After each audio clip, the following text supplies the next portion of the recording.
Welcome back to my channel. So మాకు ఎలాంటి tickets లేవు, అసలు ఇప్పుడు టికెట్స్ దొరుకుతుందా లేదా, మాకు చిన్న పాప ఉంది, బిలో 1 ఇయర్ ఏజ్ పాప ఉంది అంటే కనుక ఏం టెన్షన్ పడకండి.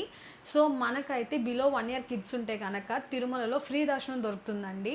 సో మరి అందరికీ దొరుకుతుందా ఫ్రీ దర్శనం, హోల్ ఫ్యామిలీ మెంబర్స్ దొరుకుతుందా, లేకపోతే ఓన్లీ ఆ చిన్న పాప పేరెంట్స్కి మాత్రమే దొరుకుతుందా అని చెప్పేసి డౌట్ ఉంటే కనుక ఎవరెవరికి ఎలో చేస్తారు, అసలు ఎక్కడ ఎలో చేస్తారు, అసలు ఉంటుందా లేదా, ఉంటే ఎన్ని అవర్స్ పడుతుంది, ఈ అన్ని విషయాలు ఈ వీడియోలో షేర్ చేస్తానన్నమాట.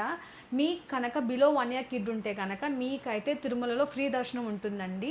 ఇక్కడ మీకు అంటే ఎవరంటే చిన్నపిల్ల పేరెంట్స్ ఎవరైతే ఉంటారో మదర్ అండ్ ఫాదర్ వాళ్ళకి, అండ్ తనకి సిబ్లింగ్స్ ఎవరైతే ఉంటారో అక్క కానీ అన్నయ్య కానీ ఉంటే కనుక వాళ్ళు కూడా అలో చేస్తారనమాట. కాకపోతే వాళ్ళ ఏజ్ వచ్చేసరికి బిలో 12 ఇయర్స్ ఉంటే మాత్రమే అలో చేస్తారండి. అబౌట్ 12 ఇయర్స్ ఉంటే అలో చేయరనమాట. వాళ్ళకి మళ్ళీ పర్టికులర్గా టికెట్ తీసుకోవాల్సి ఉంటుంది. సో ఈ విషయాన్ని ఎవరైతే 1 ఇయర్ కిడ్స్ ఉన్నారో వాళ్ళైతే గమనించుకోవాలండి. మరి మనం ఎంత ఫ్రీక్వెంట్గా ఈ దర్శనానికి వెళ్ళొచ్చు అంటే మీకు 30 డేస్ గ్యాప్ అనేది ఉంటే చాలండి. ఆ పాపకి 1 ఇయర్ దాటినంత వరకు కూడా మీరైతే దర్శనానికి వెళ్ళొచ్చు అనమాట. ఎవ్రీ 30 డేస్కి ఎన్నిసార్లు అయినా వెళ్ళొచ్చండి. సో మరి దీనికి ఎక్కడ రిపోర్ట్ చేయాలి తిరుమలకి రీచ్ అయిన తర్వాత అంటే మనకి టెంపుల్ లెఫ్ట్ సైడ్లో సుపథం ఎంట్రీ ఉంటుందండి. అక్కడైతే మధ్యాహ్నం 12 నుంచి సాయంత్రం 6 లోపు అయితే వెళ్ళి రిపోర్ట్ చేయాలండి.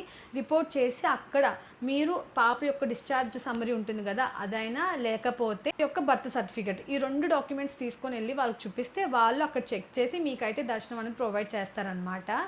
సో మీరు ఏం చేయాలంటే పేరెంట్స్ ఇంకా తనకి ఎవరైనా సిబ్లింగ్స్ ఉంటే బేబీకి వాళ్ళ ఆధార్ కార్డ్ క్యారీ చేయాలి. సో ఈ డాక్యుమెంట్స్ అయితే ఖచ్చితంగా మీరు క్యారీ చేయాలండి. సో ఇవి కాకుండా వేరే డాక్యుమెంట్స్ ఏమైనా కావాలి అంటే అవసరం లేదండి, ఈ డాక్యుమెంట్స్ అయితే సరిపోతాయి అన్నమాట. అండ్ దీంట్లో మాత్రం అంటే ఈ దర్శనంలో మనకి పాప యొక్క గ్రాండ్ పేరెంట్స్ని అలో చేయరు. అంటే నానమ్మ తాతయ్య, లేకపోతే అమ్మమ్మ తాతయ్య, లేకపోతే మేనమామ, లేకపోతే ఇంకెవరైనా ఎవరిని అలో చేయరండి. ఓన్లీ ఆ పాప యొక్క పేరెంట్స్ అంటే మదర్ అండ్ ఫాదర్ అండ్ ఆ పాప యొక్క సిబ్లింగ్స్ ఎవరైతే ఉన్నారో అక్క లేకపోతే అన్నయ్య, వీళ్ళు మాత్రమే అలో చేస్తారనమాట. సో ఇది మనకి చెప్పాను కదండి, టైం డ్యూరేషన్ వచ్చేసరికి 30 డేస్ ఉండాలి. ఒకసారి మీరు దర్శనానికి వెళ్ళారంటే దర్శనానికి వెళ్ళిన రోజు నుంచి 30 డేస్ అయిన తర్వాత మళ్ళీ మీరు దర్శనానికి వెళ్ళొచ్చు అనమాట.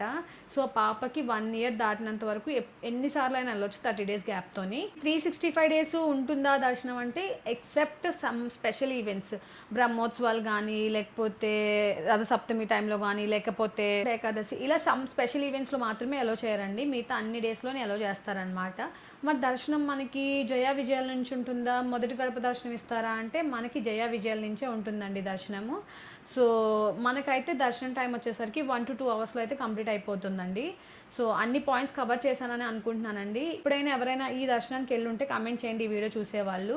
దీని గురించి మీకు ఏమైనా డౌట్స్ ఉంటే కమెంట్ చేయండి, నేను రెస్పాండ్ అవుతాను ఈచ్ అండ్ ఎవ్రీ కమెంట్కి. సో ఇక్కడ వరకు మీరు ఈ వీడియోని చూస్తున్నారంటే మీకు ఈ వీడియో హెల్ప్ అయిందని అనుకుంటున్నానండి. ఒకవేళ మీకు ఈ వీడియో హెల్ప్ అయినట్టయితే లైక్ చేయగలరు అండ్ షేర్ చేయగలరు అండ్ హైప్ అనే ఆప్షన్ ఉంటుంది, హైప్ చేయగలరు. సో దట్ ఈ వీడియో ఇంకొంతమందికి రీచ్ అవుతుందన్నమాట. సో మీరు ఫస్ట్ టైం నా ఛానల్ చూస్తున్నట్టయితే నా ఛానల్ని సబ్స్క్రైబ్ చేసుకొని సపోర్ట్ చేయగలరు. Thanks for watching. Bye. See in the next video.